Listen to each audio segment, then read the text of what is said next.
Hello and welcome back. I am getting ready to dive into a DIY situation here. I have so many things I want to do with you today. Most of it is going to focus on things that are going on outside. So I need to deadhead all of my hydrangeas and I'm going to make a wreath with them, or technically several wreaths with them. So I've got some floral wire cutters, and I have 3 different sizes. I don't even know if you can see these on camera, of these wire wreath forms. So I picked these up earlier today and I am so excited. The hydrangeas are beautiful and I cannot wait to be able to see them in the house or when I come in the door. And hopefully I can gift one of these, at least one, hopefully 2, maybe one to a friend and one to a family member, because it is time for those blooms to go and I don't have enough vases to be able to enjoy them all in the house. I don't know how to make a wreath, but thankfully the sponsor of today's video is Skillshare. So Skillshare is a huge community that has so many classes on anything that you can think of, from beautiful arts and learning how to do watercolor and calligraphy to actual DIY projects and how-tos. And I am so excited to be a member of Skillshare now because they have a Christmas wreath making class by Helen Woodford. And while these aren't Christmas wreaths, I'm going to take that information that she teaches me and make some beautiful hydrangea wreaths. So I get to learn. Hopefully you guys can learn along with me, or you can find something on there that you've always wanted to learn. So if you're looking to cultivate a skill for yourself, the first 500 people to click the link in the description or scan the QR code will receive a 1-month free trial of Skillshare. So you can get started today. I am going to get busy on trying to I think I'm just gonna wing it. Honestly, I'm gonna use her video, but as far as it comes to like placement and things, I'll go with what she tells me, but I don't think that I'm really gonna sketch anything out because I just wanna shove them in there. I want them to be big and bushy. We've got the tiny little lamb hydrangeas to use, and we have the super big limelight hydrangeas to use too. So I think they're gonna be awesome. I do wanna throw some in some vases just to have around the house like I do in the kitchen. And then I want to go over my bulb order with y'all. So I'm using Brex. I've not bought any bulbs from anywhere, so Brex is my first foray into that. And right now they're having like a 75% off fall bulb sale. And I can order them now and then they'll start shipping to me in September when they're ready to be planted. And the order is quite big. So I need to decide if I'm going to go full hog this year and really go crazy with bulbs, or if I want to be a little bit more reserved. I'm leaning towards full hog, if I'm being honest. But I have so many different things. I have some naturalizing bulbs is most of what I'm ordering. So bulbs that you plant once and they spread themselves and they grow more and more. So things like daffodils, crocuses, snowdrops. I was going to do some bluebells, but I can't find any that are English bluebells. It's only the Spanish ones. And I really want the English bluebells. They might not even work in this climate, but I'm still on the hunt for those. And then I did add some irises and some alliums to my cart. Those are ones that irises do kind of spread and get bigger every year, but the alliums definitely don't. So that'll be a reoccurring thing if I plant those. But yeah, I wanted to kind of get into the nitty gritty of my plans for bulbs. And then I might do a big wildflower seed order. I need to make sure Luke is cool with me turning a part of the yard into a huge wildflower field. But yeah, so lots of garden stuff. I'll show you the updates to the garden beds. Nothing has sprouted yet because it's only been a few days, but I did end up throwing some broccoli in there too after I finished showing you guys. I've got another cleared section that's got all of the broccoli situation going on. And it's just just trying it out, just seeing what works, what comes up, and then we're ready to hit it hard and seriously during the spring, which leads me to my next purchase. I saw this beautiful little zippered binder and I wanted kind of a trapper keeper, but they're all enormous. They're super wide this way. And this one is really narrow. It's got the 3 rings in it so I can put my paper, my graph paper, my calendar in here. It's got so many pockets and sleeves. And yeah, I think this is going to be a great garden planning little thing that I can just keep everything in, keep the pen in here, keep all of the things. Throw a farmer's almanac in there. I mean, I really want something that I can chuck around. This is like water resistant material. Hopefully it'll keep me a little organized, because the things that I've been reading in my research for gardening is a calendar is your best friend. That is the thing that I'm going to want to be using the most, keeping track of when I've planted things, how often they need to be fertilized,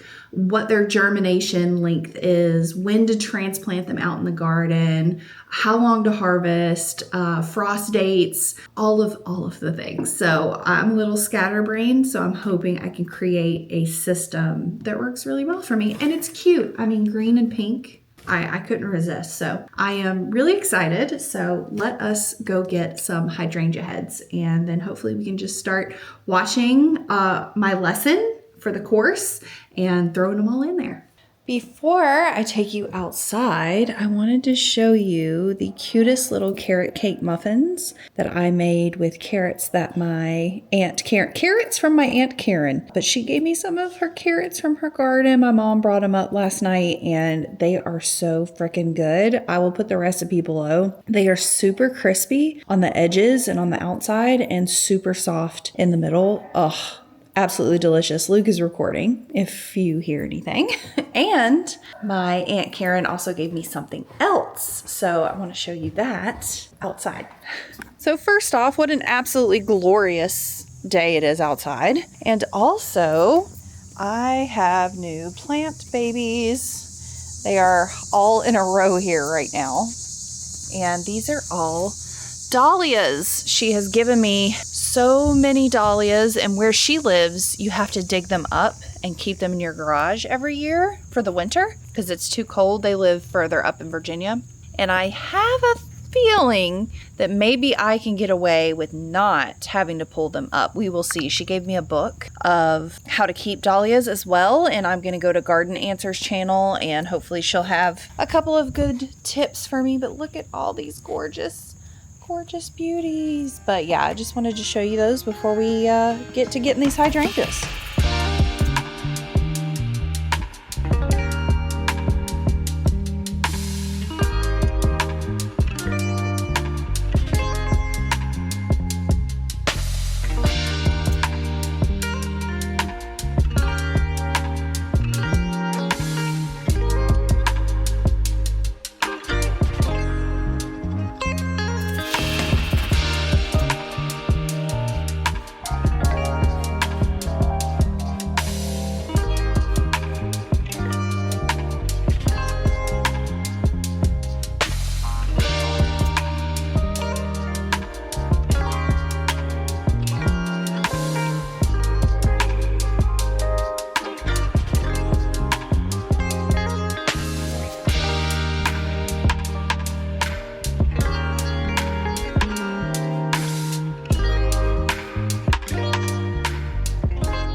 Alright, so I have a pretty bountiful harvest of these, and I think I'm just going to set up out here to do it, because why not? So I'm going to go get my supplies, and then we can get started. So I watched my course on Skillshare, and I feel marginally confident that I will be able to create something, you know? So I've got the small, I think this is a 12-inch floral wreath hoop, just for proof of concept. You know, I'm gonna try this one out first. And I've got a mixture of the tiny ones and the big ones. So I'm gonna pull the big one over here on my little, not on my lap, but near me. So basically, I wanna start as I mean to go on, and I'm gonna place it at an angle here. And I'll switch the camera over here in a second. But broadly, I'm gonna kind of start like this and then kind of stack them on either side the whole way around. And we'll see if we get something cute out of it. So I wanted to kind of get a few under my belt before I really showed you what I'm doing. I'm basically taking just a piece of floral wire, crossing one side over the other underneath where the blooms start, and then just kind of placing it how I want it and putting the stem into the actual form of the wreath form here, and then just wrapping the wire, trying to make sure that it's gonna stay in there. And then I just kind of zhuzh it up a little bit, and it's looking beautiful.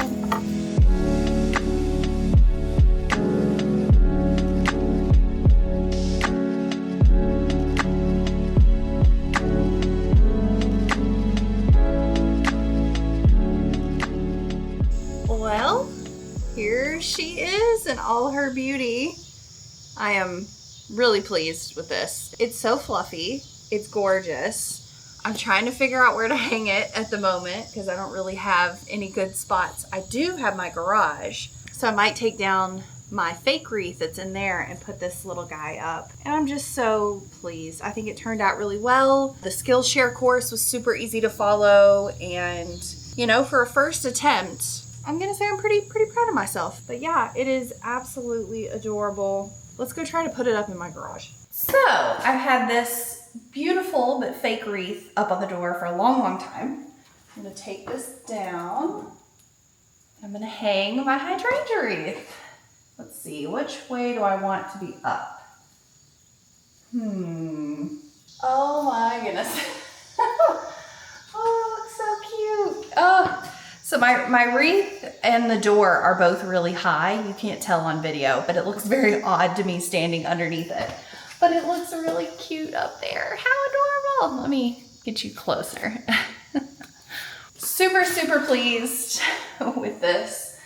And I think that looks absolutely adorable. So hopefully that will dry out on its own naturally and just looks super cute, just like the ones in the kitchen do. They've dried out really wonderfully. I still have a whole lot of deadheading left to do. As you saw, I only got a few of the hydrangea heads to make that. So I can't wait to do the other big wreaths. That might have to be another day because I need to make dinner and I really don't know what to make.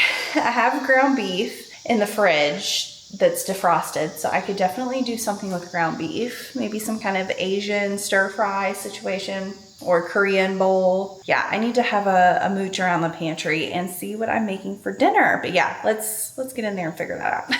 All right, so I did change clothes. I was doing a little bit too much in a dress.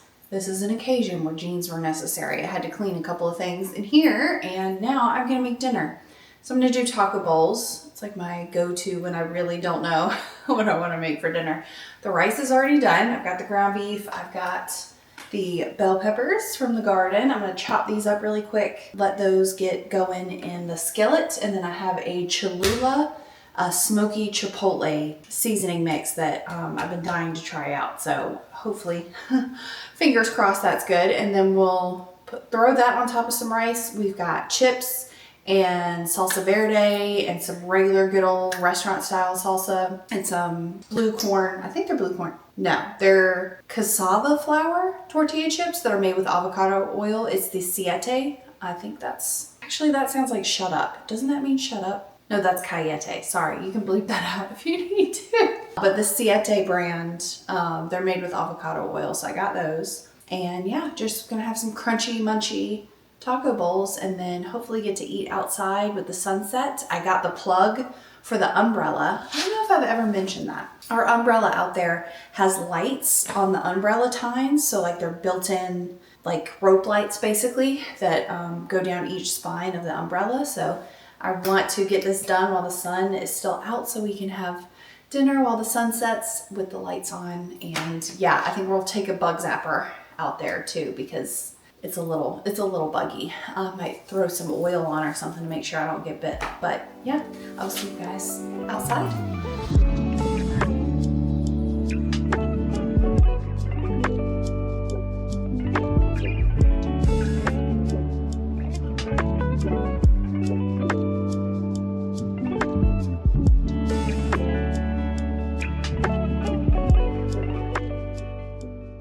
All right, so it's the next day. Last night got a little crazy. I don't know if you could see it at the end of the time lapse, but we were talking about the umbrella out there and how the plastic is kind of sun bleached And Luke said, all we got to do is take a blowtorch to it and it brings the oils out to the surface and it'll look brand new again. And I said, oh, well, you know, the landscape guys, they left that blowtorch over there on the wall. And he went and picked it up and then started blowtorching it.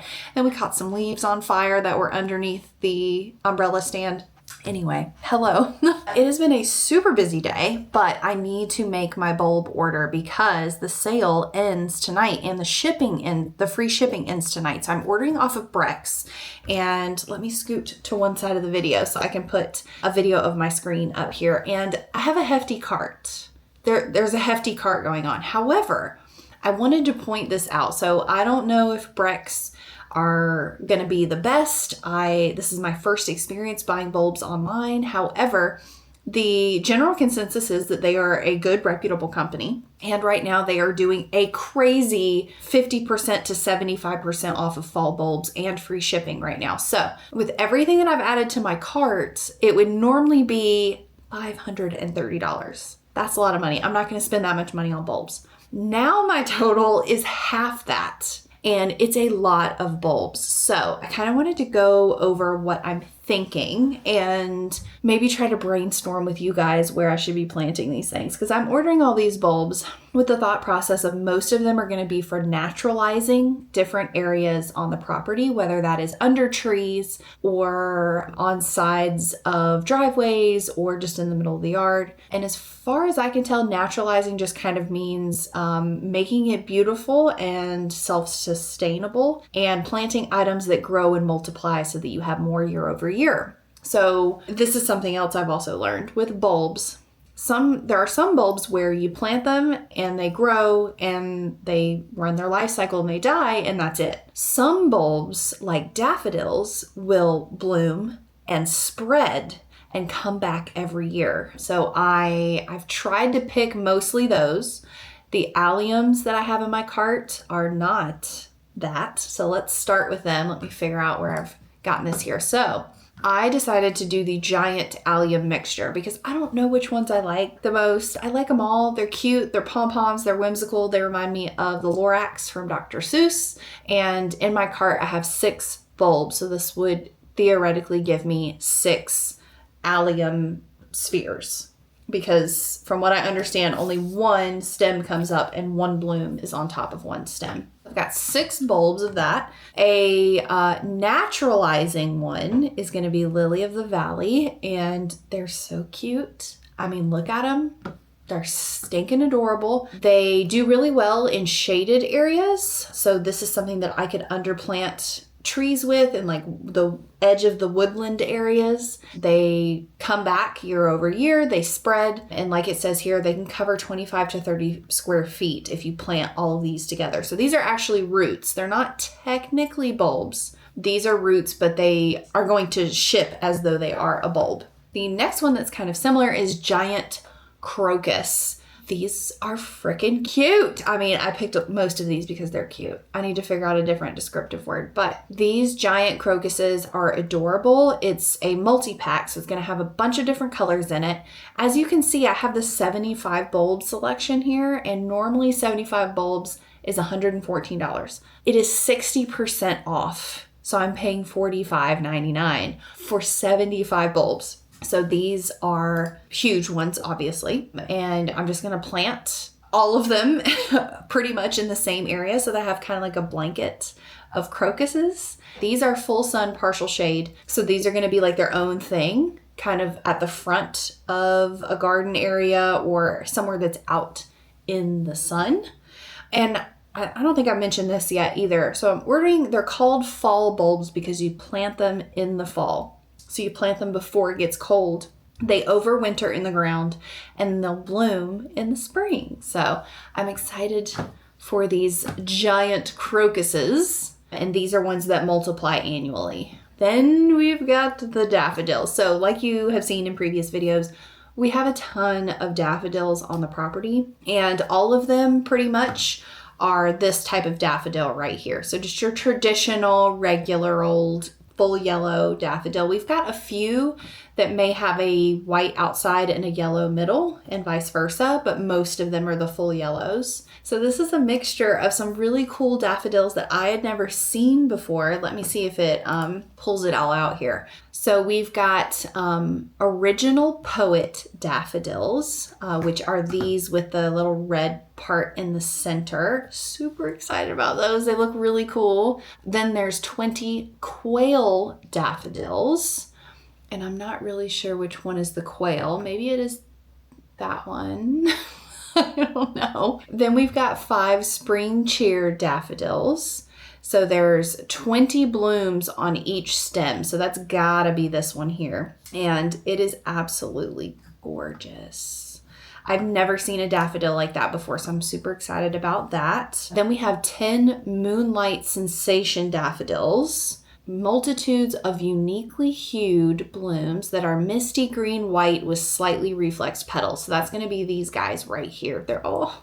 I've never seen green daffodils before. So anyway, moving on. 10 Kendron daffodils. So that's going to be these in the middle, which were really intriguing to me. They have a really bright orange center. So yeah, I decided to get a bunch of daffodils. This is one of my personal favorites. These are all my favorites. I wouldn't be buying them if they weren't my favorites, but I've never had snowdrops. I've never seen these in person. I've only ever seen these in videos that I've watched of other people's gardens, but they look absolutely magical. So this is 3 different types of snowdrops: snowfox, beluga, and polar bear. And they are so pretty. Like, look at that.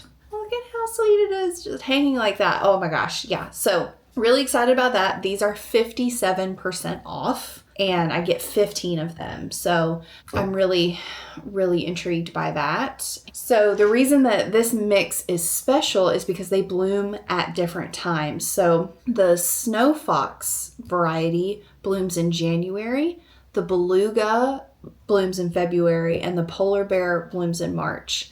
So hopefully I'll be able to have, like it says, 3 months of these giant snowdrops. And I really want them to be in a really special place so that everybody can then enjoy them, not just me. So I'm thinking maybe in the front yard somewhere would be nice. And then we have English wood hyacinths. So these are late spring, and these do really well under trees, kind of how the picture shows. So these are going to go under some trees somewhere. I have to pick my favorite ones. That line over there next to the road that goes up to the metal building, we've got a lot of trees over there that are lit, and I think these would look really pretty there.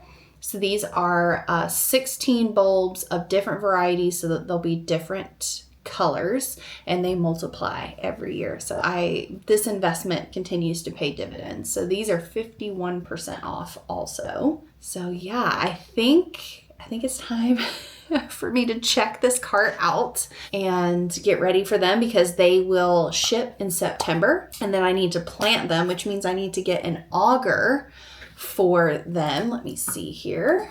So these are the different augers, and you get the auger based on the size of the bulb that you're trying to plant. So there's really small ones like you see here, and a lot of these just attach to your drill. You don't necessarily need an actual auger drill to use them, which is what I'm going to be looking for.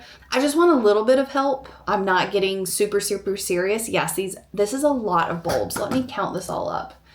So 180-ish bulbs and or roots that I'm going to need to be planting. So it's a lot, but I don't think it's enough for me personally to warrant getting a commercial auger drill. So I'm probably going to be looking for one like this that goes into a cordless drill just to help me get started. And then I'll have a trowel out there. And if they're bigger than whatever attachment I have, I'll just make the hole slightly bigger, because I do have a lot of really small ones. A lot of what I'm going to be planting is very small bulbs. So yeah, I just kind of wanted to end the video with that and get everybody excited about the fall and the spring, because I get to plant these now and enjoy them later. and just daydreaming about the property and what I want to do and accomplish in the coming year. And I'd love to know what you guys are planning to do if you're planting anything. And just in general, what are your plans for the upcoming season? What do you plan to cultivate in the fall and the winter, and then be able to reap the rewards of in the spring next year? I would love to know. So leave me a comment down below and tell me what you've got on your agenda. And on my agenda for the night is to relax and make something cozy for dinner. We demolished all of the carrot cake muffins. Me and Luke's dad polished off the last 2 this morning. And Luke was a little sad that he didn't get to have another one, but they were too good and I wanted to share them. So can't have those for dinner, sadly, because I would have. If I'm being honest, I probably would have. The taco bowls last night were good. So I'm trying to think of what I want to make for dinner tonight. We've got some stuff in the freezer maybe I could get into, but I'm addicted to solitaire again. I used to play solitaire every day, and then I kind of quit for a while because life got busy. And now that I've had a little bit more free time in the evenings, I've been playing solitaire. Oh, that's what I wanted to tell you. So, oh, and by the way, I'm wearing a Halloween shirt. I thought it would be appropriate since we're talking about fall bulbs, and I just wanted to wear the Halloween shirt. It says Halloween is eternal on the bottom, and Luke got this for me when we went to Universal Studios. Anyway, I'm rambling. I am going to watch the Thursday Murder Club. Is it Thursday or Tuesday? I think it's Tuesday. Now I have to look it up because I really don't know and I've confused myself. It's Thursday. Okay. So it's the Thursday Murder Club, which is based on a book of the same name. And it is basically a retirement home or retirement community that kind of come together and help solve the town's murder mystery that's happening. And it has some of the most amazing actors in it. I believe it's Pierce Brosnan, Helen Mirren, Ben Kingsley, and I can't remember the second woman's name. Anyway, lots of really good actors and actresses. So yeah, I think I'm going to make something cozy so that I can watch a cozy show. And I'm going to say that's all, folks. And I'll see you guys in the next one. Bye.